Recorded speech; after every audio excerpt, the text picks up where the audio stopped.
So with potentials, we have two kinds in psychology, and they are, fill in the blank, Resting. resting, And action. and action. Perfect. Now, when we're talking about potentials, we're talking about the communication that happens between those neurons. So let's say this is one neuron over here, and this is one over here. Usually it's much bigger than this, and there's so much going on a brain at one time. It's crazy. But we're just going to do one-to-one for right now, for the sake of example. And this is what happens when they meet. Okay? Okay, so with this, there are two chemicals involved when we're communicating between neurons in these potentials. Do you know what they are? I'll give you a hint. These are them on the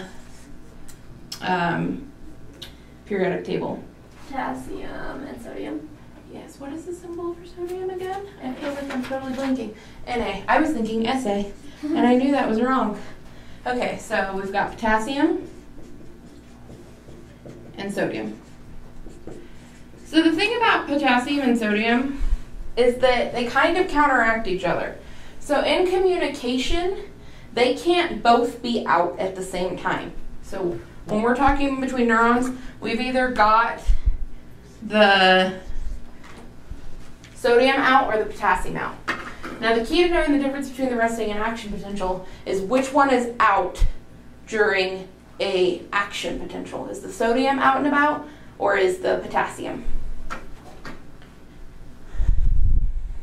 Potassium's out and resting. Potassium's out and resting, which means sodium's out in action. So sodium is what comes out here. We meet in the middle, goes past that, and then it all goes over. So what is the thing in the middle? This would be where they meet. Okay, so just like their dendrites. Okay. Okay. So this is our action potential. The sodium's out. It's carrying that synapse to the other neuron. Okay. That's what's happening. Okay? And then resting potential. Action potential is when the synapse is occurring. So when that communication is taking place. Okay? So we clean all that up. It all gets over to the new cell. And then what do both cells release? What's left? Sodium?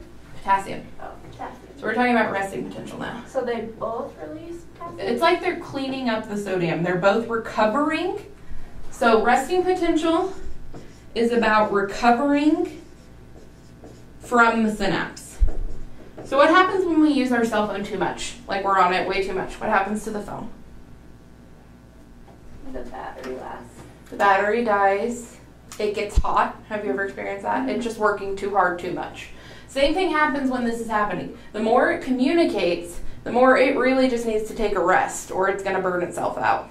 So that's why we have resting potential. The potassium comes in and kind of calms everything down, like a cell phone charger might, and letting it sit kind of thing. And then we're ready for another action potential once the potassium has come through. Does that make sense? Mm-hmm. So it goes action, resting, back to action. Okay? So it's always action, resting, and then action again? Yes, because you need a rest between the action potentials. So is there always going to be, is action more likely to happen than resting? I think it just depends on what time you look at the cell communication. Okay. Because I think there's pretty much a 50-50 chance of either one occurring. Okay. Okay? All right, so any questions on potentials? No. Okay.